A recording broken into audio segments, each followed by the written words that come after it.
Hello everyone welcome to Priyanshi study circle. आज ये video रे district level energy conservation quiz रे आसीथिबा प्रश्न उत्तर आलोचना करिवा। प्रश्न एक, यह मध्यरु केउ अधातु विद्युत रो सुपरिवाही अटे? केउ अधातु ना उत्तर है ऑप्शन ख ग्राफाइट। प्रश्न दुई, ये उक्तिटी किए कहते पृथ्वी मनुष्यर समस्त आवश्यकता पूरण करिपारे किंतु लोभ को नुहे? किए कही ना उत्तर है ऑप्शन ग महात्मा गांधी। प्रश्न तीन, डिसेम्बर 14 दिवसटी को आम क्यों दिवस रूपे पालन करूँ? क्यों दिवस रूपे ना उत्तर है जातीय शक्ति संरक्षण दिवस ऑप्शन ख। प्रश्न चार, जातीय जलवायु परिवर्तन कार्य चिठारे थिबा 8 गोटी जातीय मिशन मध्यरु केउटी गृह शक्ति दक्षता सहित जड़ित? केउटी ना उत्तर है ऑप्शन ग NMSH। प्रश्न 5, शीतताप नियंत्रण यंत्र को 20 डिग्री सेल्सियस परिवर्ते 26 डिग्री सेल्सियस रे चलाइले कम शक्ति व्यवहार करिथाए? एक ठीक ना भूल ना उत्तर है ऑप्शन क ठीक। प्रश्न 6, निम्नलिखित मध्यरु केउ रोषेई प्रणाली द्वारा स्वल्प शक्ति खर्च होता है? केउ रोषेई प्रणाली द्वारा ना उत्तर है ऑप्शन क वैद्युतिक इंडक्शन कुकर।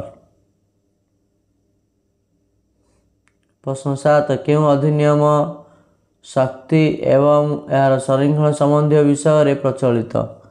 केउटी ना उत्तर है ऑप्शन ख शक्ति संरक्षण अधिनियम 2001। प्रश्न 8, निम्नलिखित मध्यरु केउ रेफ्रिजरेटर अधिक शक्ति कुशली? केउटी ना उत्तर है ऑप्शन क 5 तारका विशिष्ट। प्रश्न 9, एक जल विद्युत प्लांट रे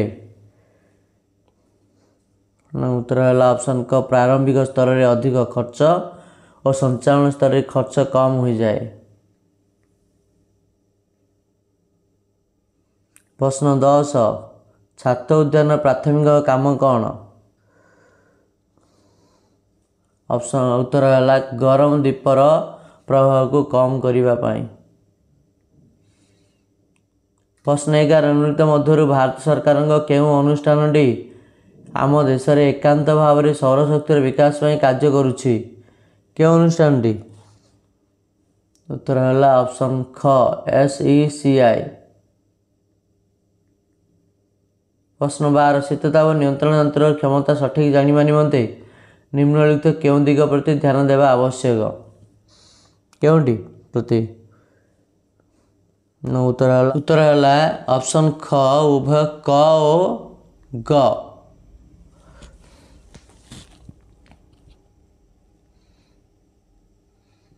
प्रश्न 13, विद्युत ट्रांसफॉर्मर गुड़िक साधारणतः वोल्टेज स्तर परिवर्तन करिबारे व्यवहार करा जाए? एठे निम्नलिखित केउ सिद्धांत व्यवहृत हुए?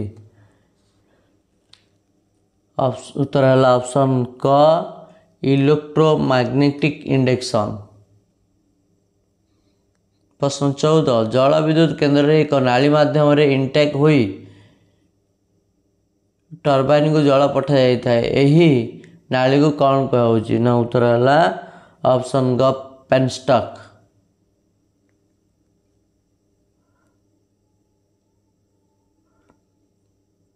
प्रश्न 15, सेप्टिक एनर्जी व्यवहार अर्थ हेउछि? उत्तर है ऑप्शन ख एकक उत्पादन में व्यवहृत शक्तिर परिमाण।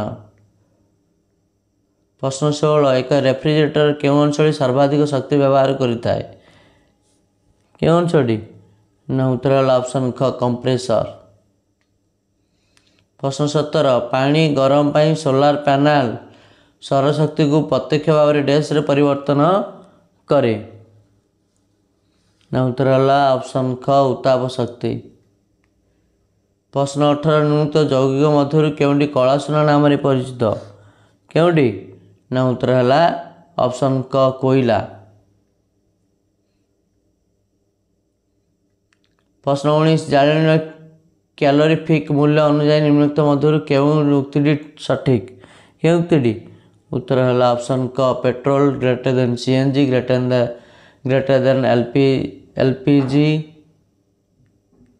ଗ୍ରେଟର ଦେନ୍ ହାଇଡ୍ରୋଜେନ୍। ଅପସନ୍ କ ହେଉଛି ଉତ୍ତର।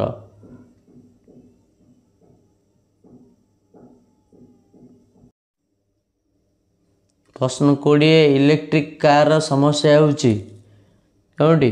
ନା ଉତ୍ତର ହେଲା ଅପସନ୍ ଗ ରକ୍ଷଣାବେକ୍ଷଣ ଖର୍ଚ୍ଚ। ପ୍ରଶ୍ନ 21 ଟେସ୍ଲା ଚାଳକ ବିହୀନ ଯାନରେ ମୁଖ୍ୟତଃ କେଉଁ ପ୍ରୌଦ୍ୟୋଗିକ ଜ୍ଞାନ କୌଶଳ ବ୍ୟବହାର କରୁଅଛି? କେଉଁଠି? ନା ଉତ୍ତର ହେଲା ଅପସନ୍ ଗ ଆର୍ଟିଫିସିଆଲ ଇଣ୍ଟେଲିଜେନ୍ସ। ପ୍ରଶ୍ନ 22 ସୋଲାର ଇମ୍ପାଲ କାହା ସହ ସଂଶ୍ଳିଷ୍ଟ? କାହା ସହିତ? ନା ଉତ୍ତର ହେଲା ଅପସନ୍ ଘ ସୋଲାର ପ୍ଲାନ୍। ପ୍ରଶ୍ନ 23 ଆଧୁନିକ ଇଲେକ୍ଟ୍ରିକ୍ କାର୍ରେ କେଉଁ ବ୍ୟାଟେରୀ କେମିଷ୍ଟ୍ରି ବ୍ୟବହାର କରାଯାଉଛି ଯାହାଫଳରେ ବ୍ୟାଟେରୀ ଶୀଘ୍ର ଚାର୍ଜ ହୁଏ ଏବଂ କାର୍ର ପଥ ପରିକ୍ରମ ପରିସର ବୃଦ୍ଧି ପାଏ? କେଉଁଠି? ନା ଉତ୍ତର ହେଲା ଅପସନ୍ ଘ ଲିଥିୟମ୍ ଆୟନ୍।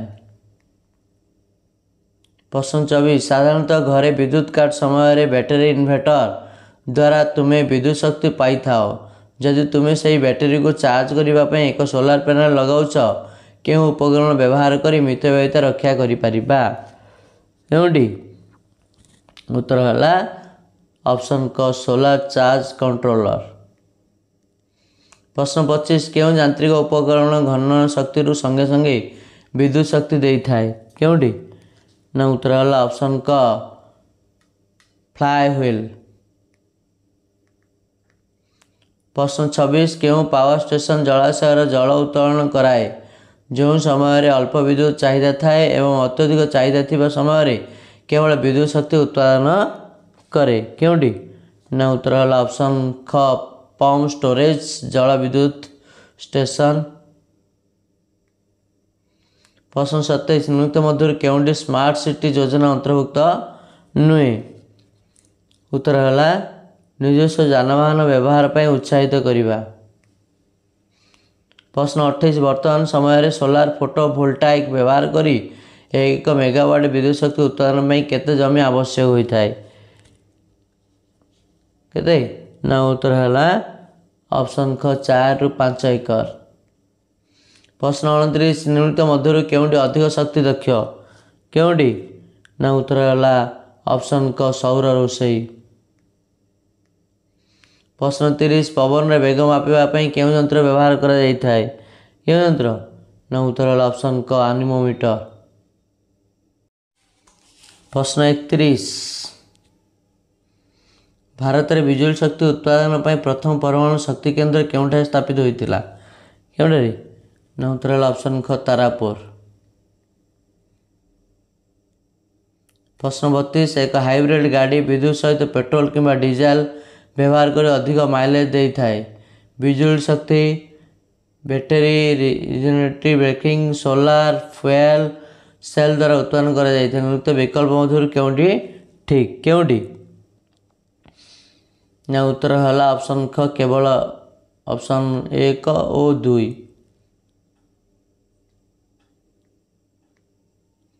ପ୍ରଶ୍ନ 33 ଏଲ୍ଇଡି ବଲ୍ବ ଆଲୋକ ଦେବା ପାଇଁ ସାଧାରଣ ବଲ୍ବ ତୁଳନାରେ କମ୍ ଶକ୍ତି ବ୍ୟବହାର କରିଥାଏ। ନିମ୍ନୋକ୍ତ ମଧ୍ୟରୁ କେଉଁ ପାରାମିଟର ଦ୍ୱାରା ଏକ ବଲ୍ବର ଦକ୍ଷତା ମାପିପାରିବା? କେଉଁଠି? ନା ଉତ୍ତର ହେଲା ଅପସନ୍ କ ଲ୍ୟୁମେନ୍।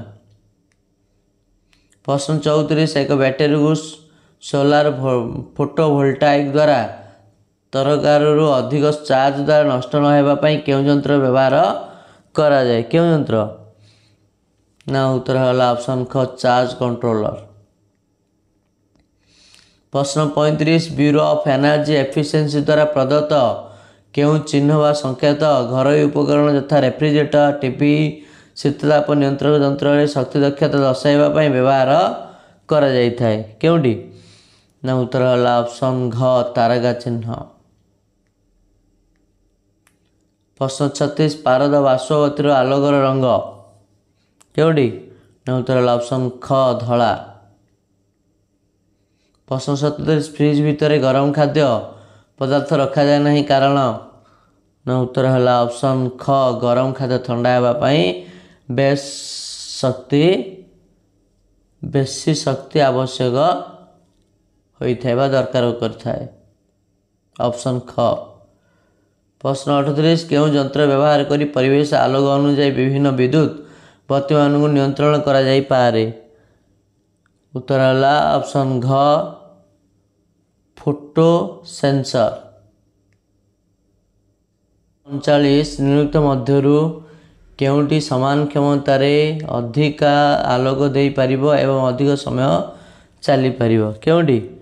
ନା ଉତ୍ତର ହେଲା ଅପସନ୍ ଘ LED। ପ୍ରଶ୍ନ 40 ମାସକ ବିଦ୍ୟୁତ୍ ବିଲ୍ରେ କେତେ ୟୁନିଟ୍ ବିଦ୍ୟୁତ୍ ଶକ୍ତି ଖର୍ଚ୍ଚ ହୋଇଥାଏ ତାହା ଦର୍ଶାଯାଇଥାଏ। ୟୁନିଟ୍ଟି କ'ଣ ସୂଚାଇଥାଏ? ନା ଉତ୍ତର ହେଲା ଅପସନ୍ ଖ ବ୍ୟବହୃତ ଶକ୍ତି।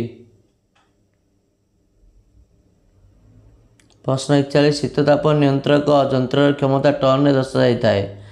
1.25 ଟନ୍ ବିଶିଷ୍ଟ ଶୀତତାପ ନିୟନ୍ତ୍ରକ ପରେ ଶୀତଳତା ନିମ୍ନଲିଖିତ କାହା ସହିତ ସମାନ? କାହା ସହିତ ସମାନ? ନା ଉତ୍ତର ହେଲା ଅପସନ୍ କ ଘଣ୍ଟାକୁ 1.25 ଟନ୍ ଶୀତଳ କରିବାର କ୍ଷମତା। ପ୍ରଶ୍ନ 42 ଫୋଟୋ ଭୋଲ୍ଟାଇକ୍ ସେଲ୍ ବିଦ୍ୟୁତ୍ ଶକ୍ତିର ଉତ୍ପାଦନ ନିମନ୍ତେ ବ୍ୟବହାର କରାଯାଇଥାଏ। ଏହା କେଉଁ ଶକ୍ତିକୁ ବିଦ୍ୟୁତ୍ ଶକ୍ତି ରୂପାନ୍ତରିତ କରିଥାଏ? କେଉଁଠି? ନା ଉତ୍ତର ହେଲା ଅପସନ୍ ଖ ଆଲୋକ। ପ୍ରଶ୍ନ 43 କ୍ୟାଣ୍ଡେଲା କାହାର ମାପକ ରୂପେ ବ୍ୟବହାର କରାଯାଉଛି? ଉତ୍ତର ହେଲା ଅପସନ୍ ଖ ଆଲୋକ।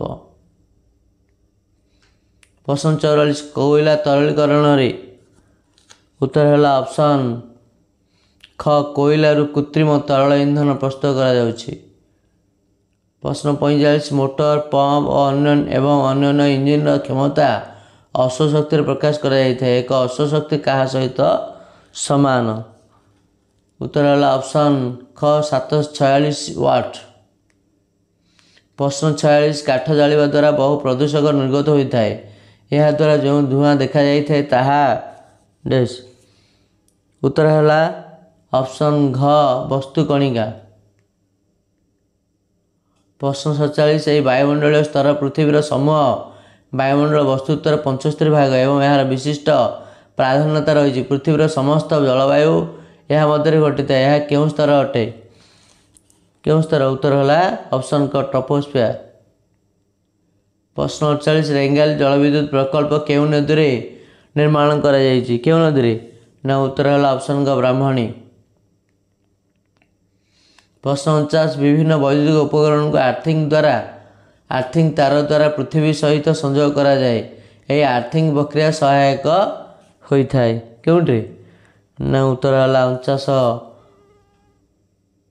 ଘ ଉଭୟ କ ଏବଂ ଖ ବୈଦ୍ୟୁତିକ ଉପକରଣମାନଙ୍କୁ ଅଧିକ ଭୋଲ୍ଟେଜରୁ ସୁରକ୍ଷା ଦେବାରେ ମଣିଷ ଏବଂ ଯନ୍ତ୍ରପାତିର ସୁରକ୍ଷା ପାଇଁ।